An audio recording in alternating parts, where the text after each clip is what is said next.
Eu olhei o seu blog no País da Marra Benta, que você fez o diário de viagem Sim. do Moçambique, e eu vi quando você descreveu como eram as escolas.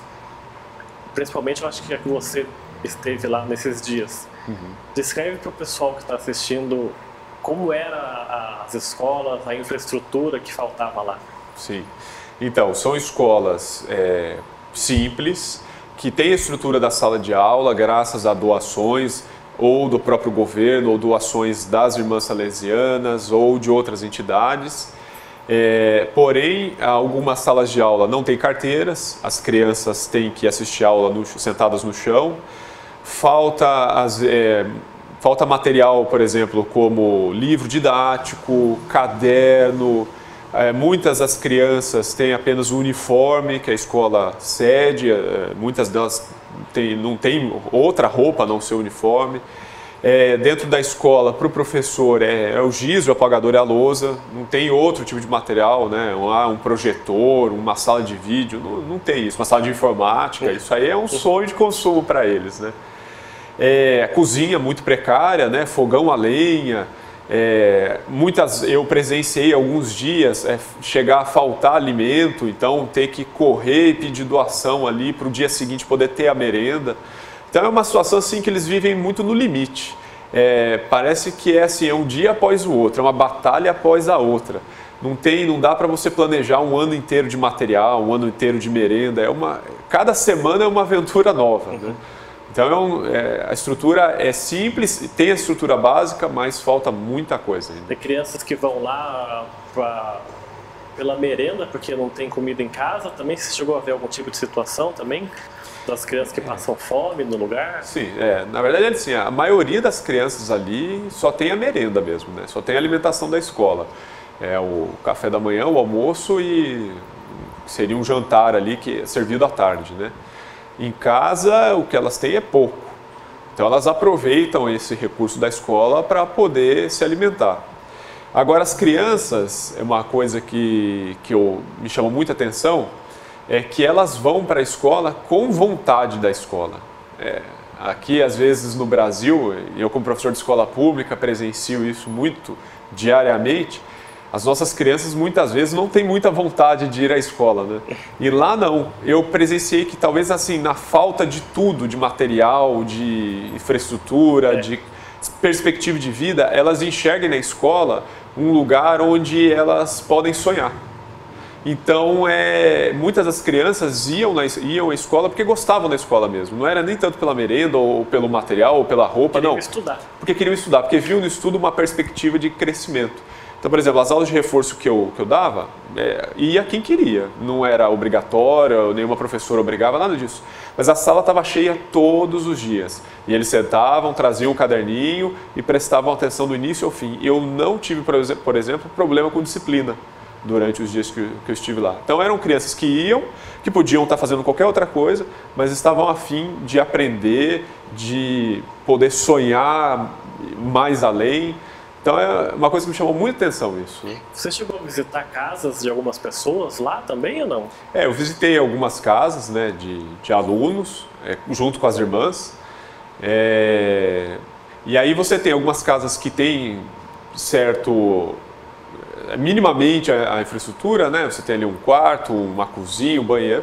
Agora, outras casas realmente é um cômodo. Um cômodo, um fogaréu ali no canto que serve como cozinha e a cama de palha ou até um colchão bem surrado, né, no outro canto. Mas é aquilo ali que eles têm. E você ficou hospedado lá junto com as freiras? Isso, eu fiquei na casa das irmãs salesianas. Que moradia, comida, tudo elas deram para você, Tudo né? lá, exatamente. E dessa experiência, quais foram os resultados, na sua opinião, disso tudo? E essa empatia também, eu vi que você escreveu no blog que eles têm muita alegria, que eles cantam, dançam, praticamente todo dia, 24 horas por dia. Qual foi a sua impressão do país e da cidade que você visitou? É engraçado, porque quando eu cheguei na capital, Maputo, né, eu tive uma impressão assim, de uma extrema pobreza, né? Uma cidade com uma periferia muito grande e me chamou muita atenção a quantidade de lixo na rua e a quantidade de gente pobre também. Então isso me chocou um pouco. Aí depois, quando eu fui para Moatize, fiquei todo aquele tempo lá, e Moatize é extremamente mais pobre que a capital. E eu fui, no começo aquilo me chamou a atenção, me chocou, eu fiquei extremamente incomodado com aquilo tudo, até um pouco revoltado, né? Porque a gente vê aí, não, o mundo está ajudando a África. Não, o mundo não está ajudando a África é esquecida mesmo. Aquelas pessoas sobrevivem pela pouca ajuda que existe e muito pelo próprio trabalho, pelo próprio esforço. Então, assim, é um povo extremamente batalhador, guerreiro, sofrido, mas, por um outro lado, é um povo muito alegre. Tanto quanto o brasileiro, né? Mas é um povo que tenta passar por cima da adversidade, da pobreza, do sofrimento, com alegria, né? E aí, quando eu voltei no último dia, quando eu voltei à capital, Maputo, a minha percepção já era diferente. Eu não enxergava mais a capital tão pobre quanto eu tinha enxergado no início. Parece que assim, aquela pobreza de Moatize e o sofrimento e o fato de eu ter convivido com aquelas crianças e com os professores e visto o quanto eles trabalham para avançar e para superar essa pobreza, mudou a minha percepção em poucos dias sobre a capital. A diferença era enorme, né? Enorme, exato. Então, o que eu trouxe de Moçambique foi assim, um povo extremamente batalhador, que tem dificuldades muito maiores do que a nossa, mas que tem trabalhado todo dia e vencido, e com alegria. Foram situações inéditas na sua vida que você nunca tinha vivido ou nunca tinha visto assim tão perto? Por exemplo, você teve que tomar banho de balde lá porque não tinha água encanada, né? Sim.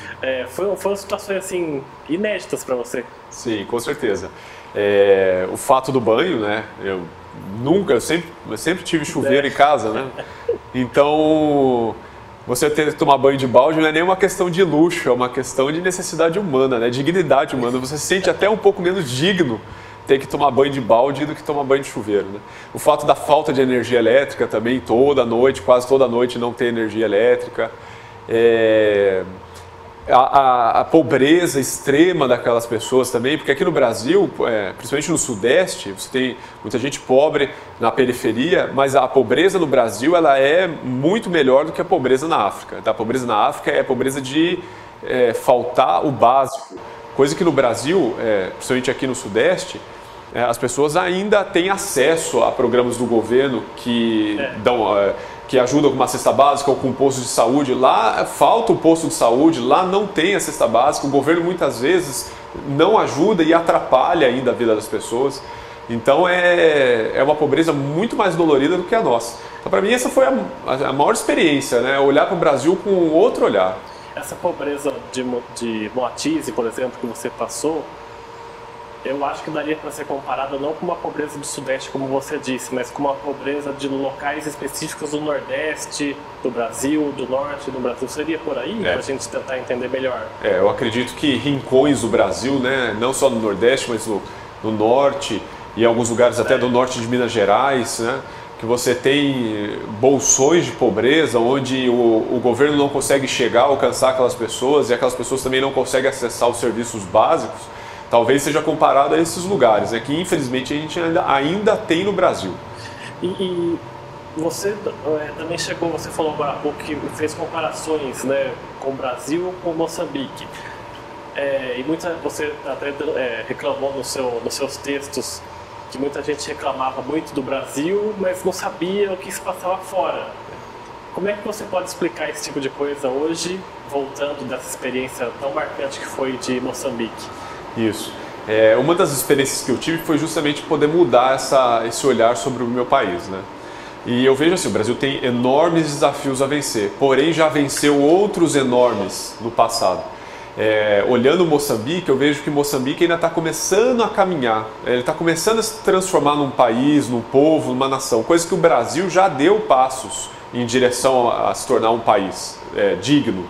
Então eu acredito que o Brasil ele está no meio caminho, né? Ele ainda está distante do país de primeiro mundo, mas já venceu, já superou essa fase inicial que os países da África ainda estão vivendo, da Ásia, alguns do Oriente Médio também, e da América Latina também, na América Central ali.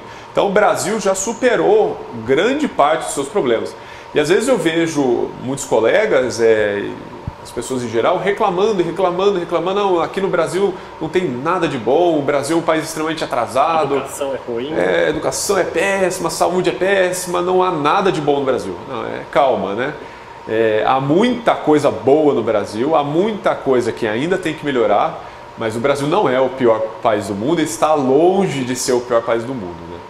E é verdade também que lá em Moçambique, quando você ia passear, as pessoas paravam com você e perguntavam se você era inglês? Aconteceu 2 casos em Moatize, que Moatize é uma cidade que tem muitas minas de carvão, então as mineradoras vão para Moatize, multinacionais. Né? Isso. Então assim, tem estrangeiro, né? Alemão, espanhol, inglês. E aí aconteceu 2 vezes de me pararem na rua e perguntar se eu era inglês. Imagina. E que impressão que eles têm do Brasil? Quando você disse que era brasileiro lá, o que eles falam do Brasil? O que eles sabem do Brasil? Eles gostam muito do Brasil. O Brasil é visto como um primo rico para eles, por falar português também e ter tido colonização portuguesa. Então eles enxergam o Brasil como o sonho para eles. Eles imaginam Moçambique um dia se tornar como o Brasil. É um exemplo. Não só para Moçambique, como Angola também. Algumas irmãs que estiveram em Angola também me contavam isso. Que é um exemplo para os moçambicanos e angolanos um dia ser como o Brasil. E a referência que eles têm do Brasil vem muito das novelas. Quando eu estava lá, estava passando algumas novelas que já tinham passado aqui no Brasil. Estava passando na TV lá de Moçambique. Então a cultura brasileira é muito forte para eles, né? O futebol sempre, e a alegria do brasileiro, esse jeito descontraído de sempre arranjar uma maneira de solucionar os problemas, isso é muito forte para eles, né? Lá em Moçambique. E você tem planos de voltar para a África para realizar outro tipo de projeto semelhante a esse, não para Moçambique, mas visitar outros países? Sim, eu penso, não sei esse ano, mas talvez nos próximos, fazer algum tipo de trabalho mais profundo até, talvez ficar mais tempo em outros países, ou da África ou da Ásia também, voltado à área de educação. E da África somente, você não pensa em visitar outros países? Eu penso em Angola. Angola? Que também fala português, né? Então, e também tenho vontade de conhecer também, então eu penso fazer um trabalho mais em Angola. Para a gente quase encerrar a nossa entrevista, eu queria que você fizesse um balanço dessa sua experiência em Moçambique, falasse um pouquinho das lições que você teve, da sua vida particular mesmo, vendo tudo aquilo que você viu naquele país. Eu acredito que de tudo que eu vivi lá em Moçambique, o que tenha ficado mais forte em mim tenha sido esse olhar para as pessoas que mais precisam, né? Muitas vezes a gente acha que a pessoa é pobre porque não quer trabalhar ou porque ela escolheu isso para a vida dela. Não. Em Moçambique eu vi claramente que lá tem pessoas que lutam o tempo todo para sobreviver. Muitas vezes o governo atrapalha mais do que ajuda, o que não é muito diferente aqui no Brasil. E essas pessoas mesmo assim estão batalhando, estão lutando e vencendo todas as dificuldades que elas precisam. Então a gente precisa ter um olhar para essas pessoas não de discriminar ou de culpá-las pela situação a qual elas se encontram, mas de tentar ajudá-las a sair dessa situação de extrema pobreza. E o Brasil tem grandes desafios a vencer, que eu acredito muito que está no caminho. Mas eu acredito que precisa haver uma mobilização da própria sociedade para a gente sair dessa situação de país pobre ou de país subdesenvolvido, para poder alcançar em conjunto toda a população uma situação de um país desenvolvido. Individualmente ninguém vai conseguir, tem que ser em comunidade. Você é formado em publicidade e em história. Isso. Você se formou primeiro em publicidade, depois você fez a faculdade de História. Por que você largou a publicidade, escolheu História? Fala um pouquinho sobre isso. Eu fiz publicidade em São Paulo e trabalhei na área trabalhei durante a faculdade, depois mais alguns anos, e aí eu me questionava desde os últimos anos da faculdade se era realmente aquilo que eu queria para a minha vida. Eu não me imaginava fazendo aquilo até a aposentadoria. Não porque eu não gostasse, eu gosto muito de publicidade, mas eu não via muito sentido naquilo. Eu sempre tive para mim que a gente tem que trabalhar em alguma coisa que faz sentido na nossa vida. E o trabalho que eu fazia na área de publicidade, seja em agência ou empresa, aquilo para mim, eu não via muito sentido naquilo, né? A não ser gerar lucro para uma empresa. Então aí eu comecei a buscar algo que eu pudesse fazer e que eu pudesse mudar a vida das pessoas. E aí, numa reflexão, né, uma introspecção, eu percebi que eu sempre gostei de ensinar as pessoas. Sempre gostei de transmitir conhecimento e aprender junto com elas. E aí eu falei, bom, é esse o caminho, né? Eu tenho que ser professor, é isso, minha vocação é essa, eu nasci para isso. E aí então eu fui buscar uma outra faculdade, continuei trabalhando em publicidade, né, e fazia história à noite.